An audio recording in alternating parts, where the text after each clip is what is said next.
Hey everybody, Brandon here again, and this is the second video that I'll be making for um, being able to play Hockey Blast inside Tabletop Simulator on your PC or Mac.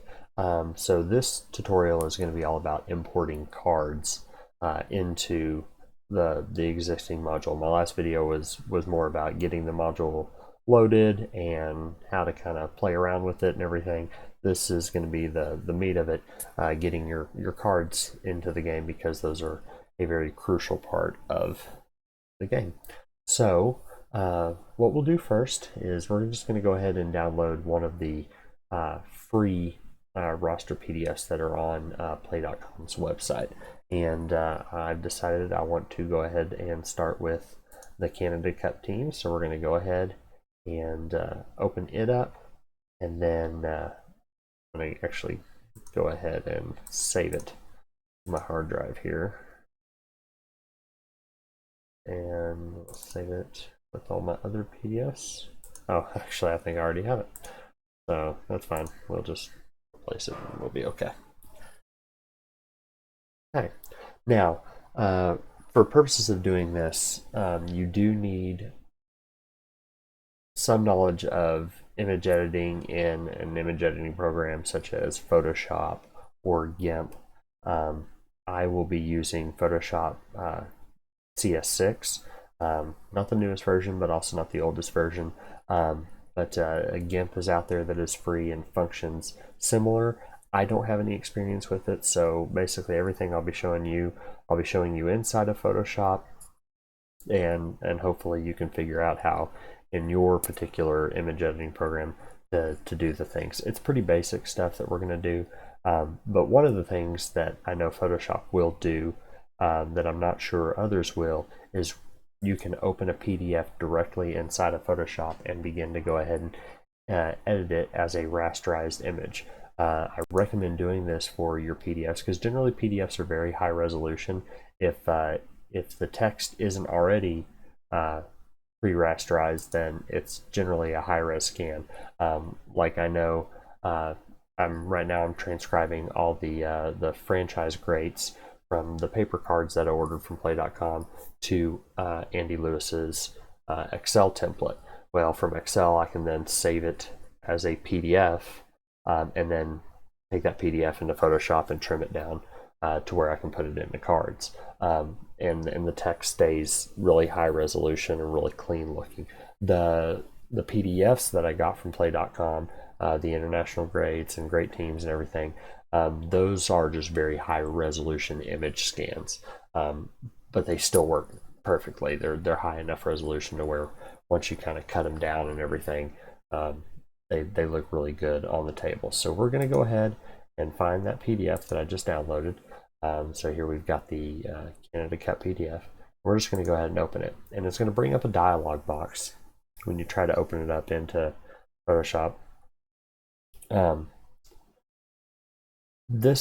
So newer versions of Photoshop know how to open up different pages. Older versions, like on my desktop, I have Photoshop version 7, which is like well over 10 years old. It can only open a single page PDF at a time.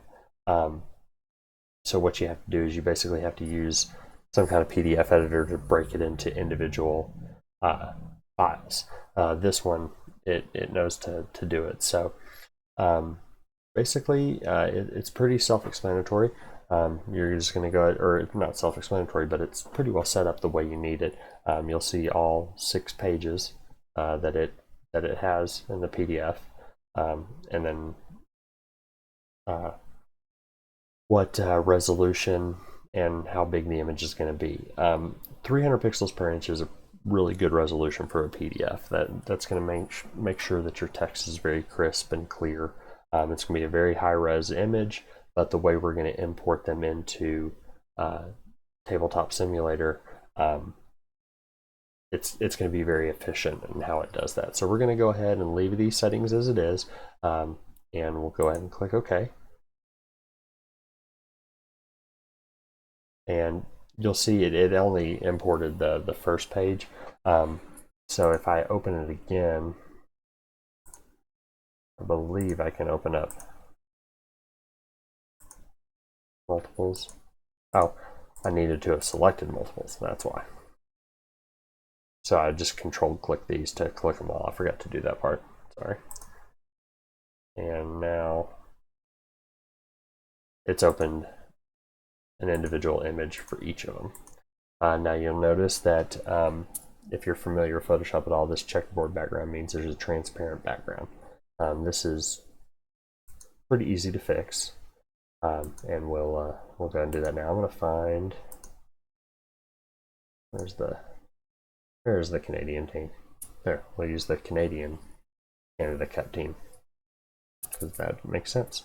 So what we're going to do is we definitely don't want to import a transparent image into Tabletop Simulator. I don't even really know how it would handle that.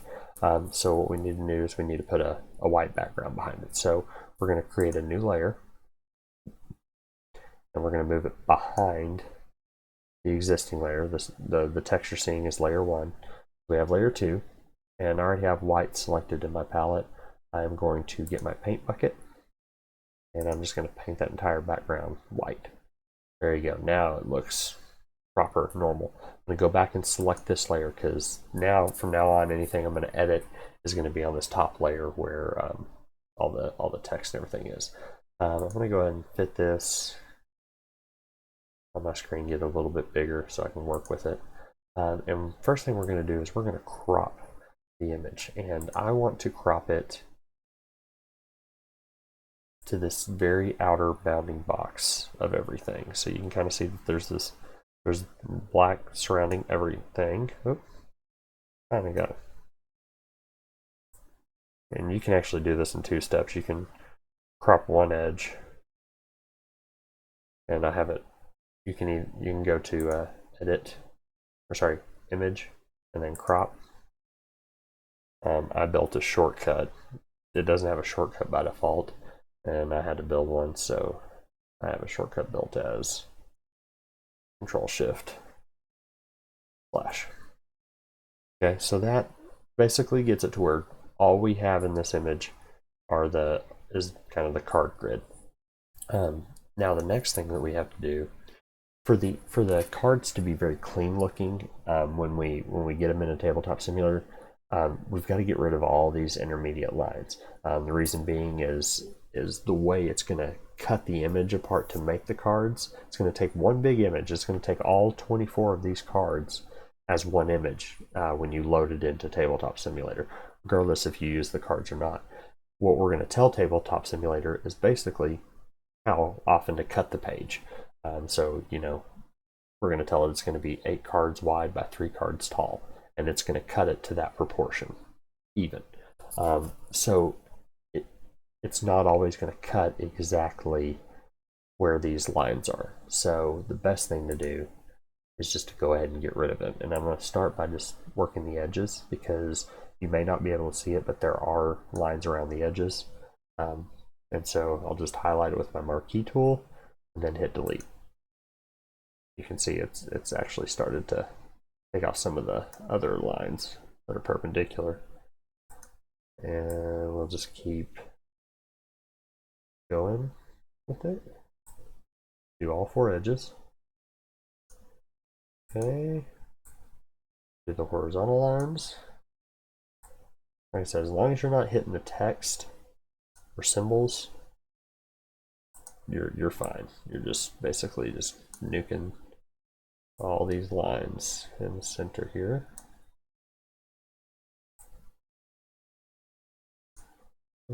Because essentially Tabletop Simulator doesn't need these guidelines. If you were printing these and cutting them out yourself, you most definitely would. But like I said, for our purposes, we do not. It's going to use math. Okay. So basically that is a cleaned up image of that. So what I would do is I would go through and repeat all that with the rest of these pages as far as trimming them. And then what I'm going to do is, once I've got them all trimmed, I'm going to take them and I'm going to save them each as individual images. So I'm going to go ahead and save this one as and we're going to use JPEGs. We'll save this one as, we'll just leave it at whatever its default name is. It gave them all unique numbers anyway, so we'll just go ahead and leave that there. And we'll save this as an image, as high a resolution as you can. The higher the better. Okay, and like I said, I'll have done that with the rest of these, and so optimally I'd have, 6 images when I'm done, but I'm only going to do this one. And then we will go to, so basically what Tabletop Simulator needs is all these image files need to be on a public shareable source. So Imgur is a great website for this. You just need to create an account, and then you can upload images. And you can see I've uploaded a lot of images for the module, like all the tokens and everything are in here. And any of the other cards, I've actually put backs and stuff in them. So I'll show you all that here in a second. But so we're going to go ahead and add that image that we just created. And normally, like I said, if I had done all 6 of them, I'd upload all 6 of them at the same time. We're going to find Canada Cup 2. We're going to upload it. Doesn't take very long. Image, it's not very big. What you'll see is once it uploads, it'll give you a direct link. You want this full direct link. This image link does not work with Tabletop Simulator. You need this full direct link where it has the extension and the full URL. So we're going to go ahead and copy it. So it's in our clipboard. And now we're ready to go ahead and go into Tabletop Simulator. So once you get in there, we'll go ahead and load it. Like normal, if you watch the last video, this should be pretty familiar. I'm going to load my Hockey Blast module, and you can really do this. You don't have to load the module to do this part, but it just looks better that way. So I'm going to move some of this stuff out of the way just to kind of give me a little workspace here, because sometimes it's weird about where it drops objects. What we're going to do is we're going to load up a custom deck, card deck. So we're going to come in here and we're going to come into the chest. So the chest is cool. There's a bunch of stuff that you can pull in. So if you want more in different pawns and counters and everything, there's a ton of stuff that you can come in here and grab and use for your games or what have you. Right now we're concerned about custom stuff, and we're going to do a custom deck. Okay. The first thing that's going to come is this dialog box. Your face is the most important part. It's where you're going to paste that URL that we just copied. Okay. Also, you need to upload a back style. So I put it at a link. If you click up in the notebook, I put a link for a generic Hockey Blast card back image, so it's basically just the Hockey Blast logo. I've already got it uploaded. You actually saw the thumbnail of it when we were looking at my excuse me, my Imgur page, but here's the link for it, and you can go and paste that in. So basically every card that we bring in is going to have that unique back, which it's important to have a differentiated back from the front if you're flipping over a player card because he's unable to play at that point or what have you. Plus it just gives you better bearings as to what's the front and the back of the card for when you're stacking decks and stuff like that. We'll go ahead and put that generic in there. And if you remember, the image that we uploaded was 8 cards wide and 3 cards tall. We're going to go ahead and put that here. Just for reference, if you're doing sheets that are smaller, the biggest you can do is a 10x7. The smallest is a 2x2. Okay, so you can't do just one row of cards. You have to do multiples. Now, like say I'm adding just 3 cards, what I can do is I can do a 3x2 and just leave the bottom row blank where there's no content on there, as long as it's there to where the image can cut. So like I said, we'll do 8x3. Okay, and because that sheet was full, there was no blanks on it, we're gonna we're going to let it cut out all 24 cards that were on that sheet by changing the slider. Now, say it was an incomplete sheet and they're like the last two were blank. Of those 24, you could actually just select 22 and it won't create cards for those. So that's a nice feature.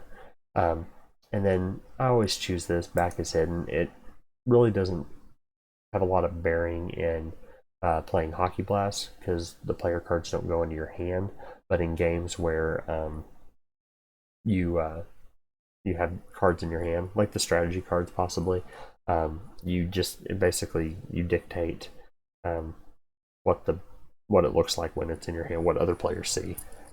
Why this isn't checked by default, I have no idea. So check that. We're going to import it, and it'll look wonky at first, but there is the deck. And of course, it always does back first, but you can see that generic Hockey Blast logo right there.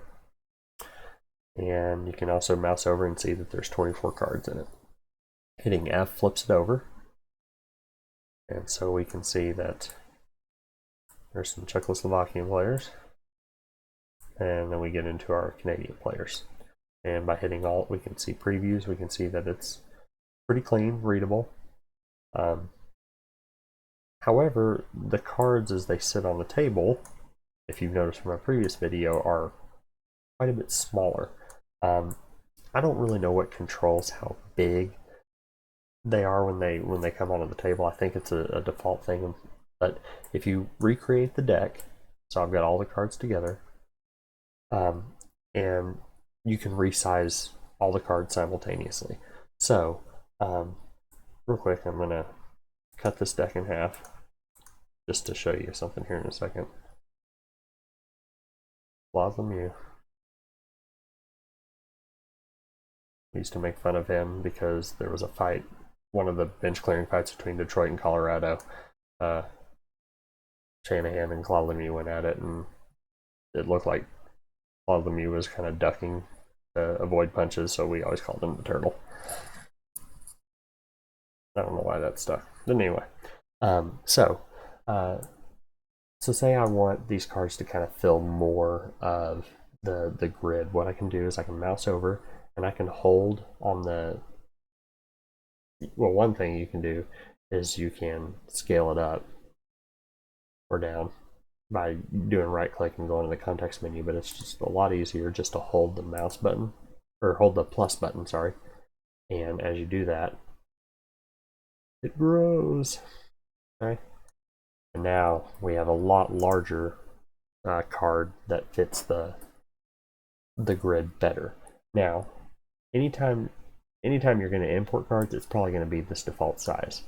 What you can do is if you have cards already saved, you can pull them out and you can take all the new cards and drag them onto that deck, and they immediately inherit the size properties of the deck that they were moved on to. So then what we can do is we can search. We can go ahead and close this. We don't need that.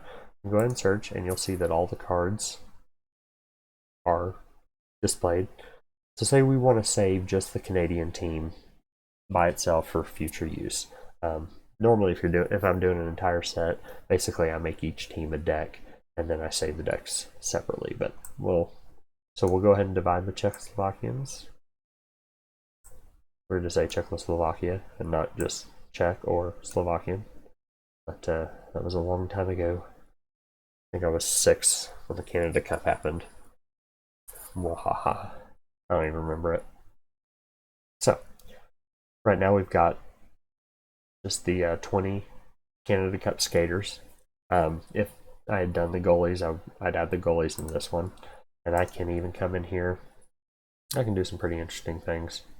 As I zoom in, I can right click and I can give it a color tint. And what it's going to do is it's just going to color the edges of the card. So I can give it the red tint, and you'll see it did that. I can give Czechoslovakia, nope, not that. I can give Czechoslovakia blue tint. You don't really notice it, especially when it's just one card. You barely notice the color band, but it's there. And then I can also name the deck. Czechoslovakia does not have an H in the front. A lot easier to spell Czech Republic. I'm just going to call them 1987 Czech. Period. And then I will save 1987. And type Canada. Now when you mouse over, we have that. So we can come back into our chest here, and in tools, you have bags. We can just drag a bag out. Okay, and of course, with anything in Tabletop Simulator, any asset or piece or whatever, you can always mouse over, Control C to copy, mouse away, Control V to paste. Now we have 2 bags, and I can even color tint those.